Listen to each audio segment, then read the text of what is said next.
Bienvenue dans le podcast d'une mangeuse émotionnelle. Je suis Stella et ici je te partage mon parcours de guérison face aux compulsions alimentaires et mon rapport avec mon corps. Dans ce podcast, tu retrouveras non seulement mes réflexions personnelles, mais aussi des méditations guidées sur la nourriture, le poids et l'image corporelle. Je te souhaite une très belle écoute.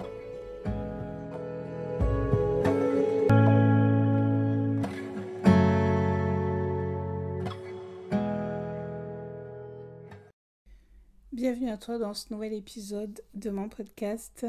J'espère que tu vas bien. Moi, ça peut aller. Aujourd'hui, j'avais envie de te parler de la reprise du sport. J'ai trop envie de reprendre le sport, mais j'ai des obligations familiales qui fait que je ne peux pas reprendre le sport. Ou du moins, peut-être que j'ai beaucoup de mal à m'organiser et à trouver du temps pour faire du sport. Et du coup, je suis frustrée, mais vraiment frustrée, parce que je ne sais pas à quel moment faire du sport, et surtout être tranquille, sans avoir maman ceci ou ma chérie cela.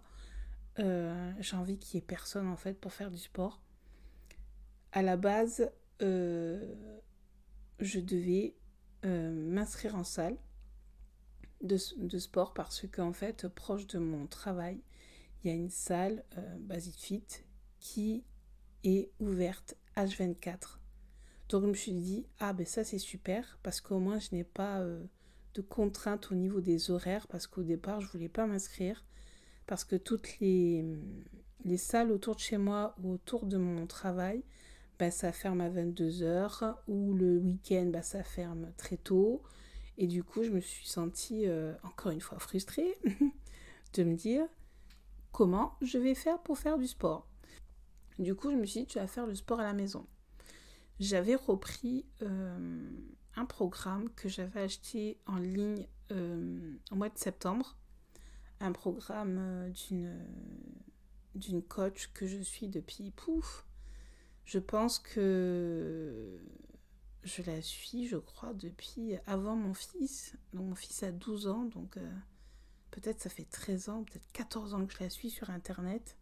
À savoir qu'à la base, elle faisait des make-up et elle s'est reconvertie dans le sport et la nutrition, naturopathe et tout ça. Une fille que j'aime beaucoup, qui a de jolies valeurs. Et du coup, j'ai pris déjà 2 fois 2 programmes.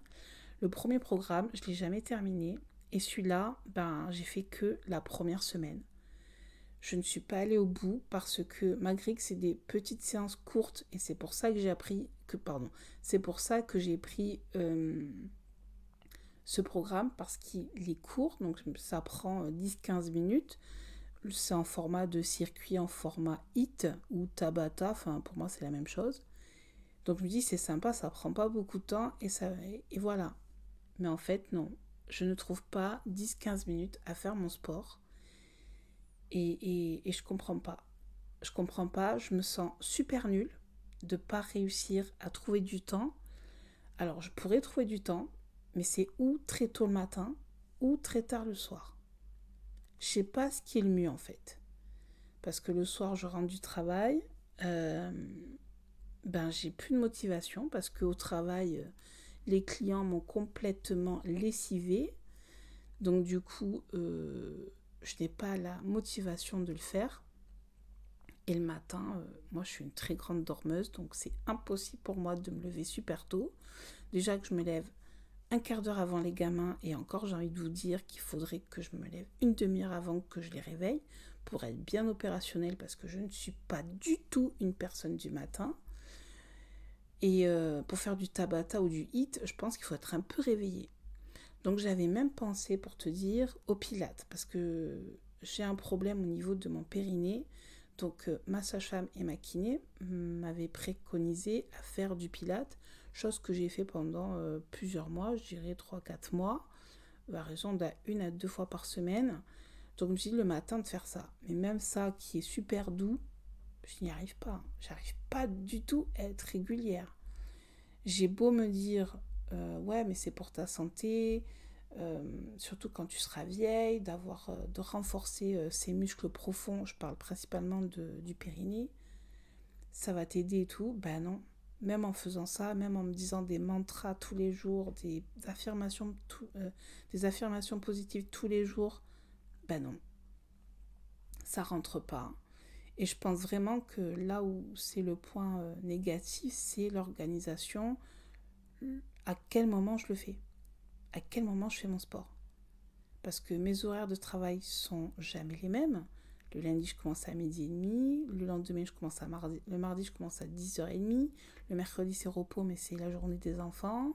Alors tu me dis, bah ouais, t'as qu'à le faire à ce moment-là. Ça peut être rigolo de suivre une vidéo ensemble. Ouais, pourquoi pas. Mais dans ce cas, je ferai qu'une séance sur les 3 qui sont préconisées à faire. Donc encore une fois, je me sens frustrée. Moi, dans mon idéal, pour commencer, 2 séances, ça serait déjà pas mal. 2 séances dans la semaine, je serais ultra fière de moi de faire 2 séances de sport par semaine, même si c'est que 10-15 minutes. Parce que je me dis, il vaut mieux commencer petit que commencer trop grand et en me disant, j'arrête au bout d'un mois.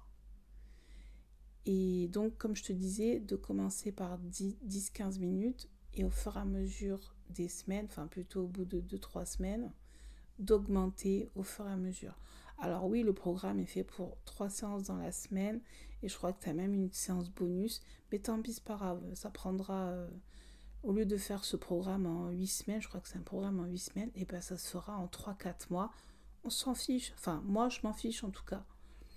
Et du coup, là tu vois, je t'enregistre cet épisode pour te dire que là il est tard quand même, hein, parce qu'il est 23h passé et je pense à ça et j'allume mon micro pour t'en parler. Parce que déjà pour le podcast, j'ai plus le temps de le faire la journée.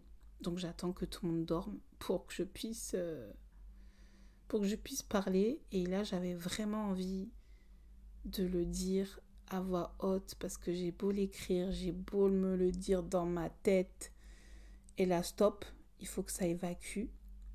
Et là, le fait d'en parler, comme ça, même si je parle toute seule, ça me fait du bien. Ça me fait du bien au moral de penser à voix haute, d'en discuter. Et j'espère que prochainement, je te dirai que j'ai réussi à avoir une activité physique régulière. Je tiens à dire que avant, je ne me rendais pas compte. C'était que ça me faisait du bien au moral. Je voyais que le physique, parce que je voyais que mon physique bougeait facilement, mais j'avais pas pris en compte le bien mental que ça peut faire. Et moi qui ai une mangeuse émotionnelle, une stressée, une anxiété de la vie, je pense que ça pourrait beaucoup, beaucoup m'aider dans mon quotidien. Donc je pense que je vais arrêter de blablater.